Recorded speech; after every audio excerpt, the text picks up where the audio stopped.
Created by the company that works in that dark building to your right. About 1/3 of the way up. See that dark belt where there's no lights and it looks different on the corners? Once again, the height is no coincidence. It's the same height as the roof of 55 West Wacker to the right. That's 1989, saying hello to 1968. We got skyscrapers waving hello to each other all across the city, across time. Time.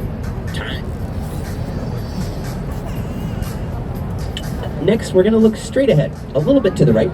Look for vertical white letters that say Morton's the Steakhouse. We'll follow those straight up till we see a narrow green tower with a shiny golden tip.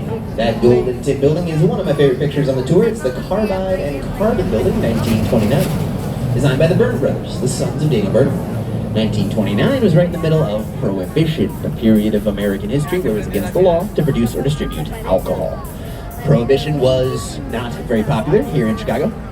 In fact, right in the middle of Prohibition, in a little subtle act of silent protest, we built a giant champagne bottle. See, it's green just like a bottle, and the gold near the top looks like the foil on a bottle of champagne.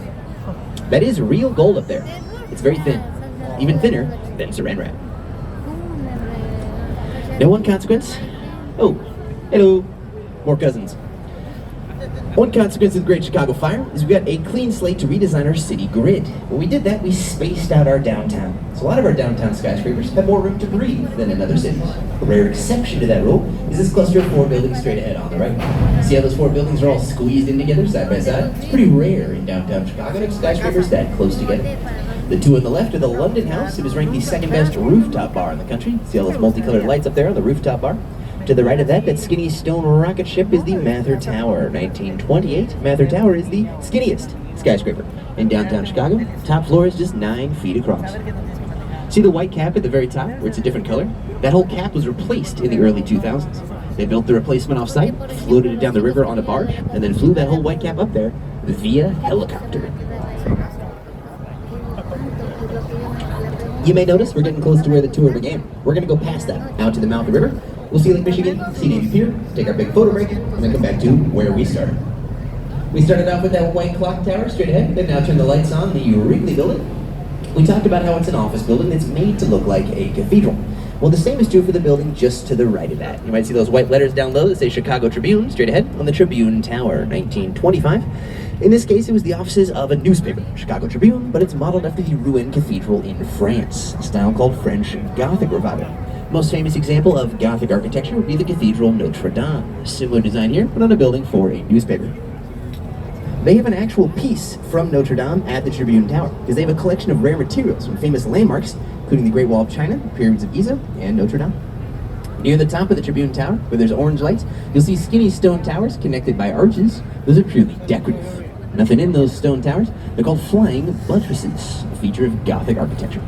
The newspaper moved out of the building in 2018. Today it is high-end apartments, but it's been designated a landmark building, which means they cannot change the outside of the building unless it is to restore it, because it is such a historic part of our skyline. It's a great cluster of historic buildings on your left. Wrigley Building, 1924. Tribune Tower, 1925. In between them, you'll see a building from 1926. Look for a building with a round yellow dome. It's got a red and blue light on it. The Intercontinental Hotel, 1926. My favorite fact about that building? Can you see there's a little stone tower poking up behind that yellow dome? That was originally intended as a place to dock your blimp. They thought in the future we'd all be taking a rigid airship to work, or a Zeppelin, so they made a parking spot for blimps. Unfortunately, a blimp has never parked there. Shortly after they built that, the Hindenburg disaster happened, an infamous blimp explosion, and blimps got a lot less popular. On your left, this glass building is the Apple Store, 2017. Fiberglass roof looks a lot like a MacBook. It actually sits on the historic site. The first non-native settler set up a trading post. In the 1780s, an explorer from Haiti named Jean-Baptiste Bondesaba moved here and married Kitty Hawa, daughter of a Native American chief. Her connections to the local tribes allowed him to set up a trading post right over there, which at the time was the mouth of the Chicago River.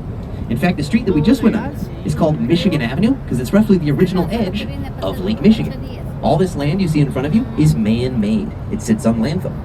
Some of that landfill is even rubble from the Great Chicago Fire. When 18,000 buildings got destroyed, that's a lot of raw material. We just pushed it out onto the lake and made more land. Also, Fort Dearborn. First red star on the Chicago flag was right around this area as well. If you're walking along Michigan Avenue, they put plaques in the sidewalk that show the outline of that original fort. Directly to the left, through this next gap to your left, you're going to get a quick glimpse of the John Hancock Center. Look for the black skyscraper through the gap directly to your left with the lit up top floor.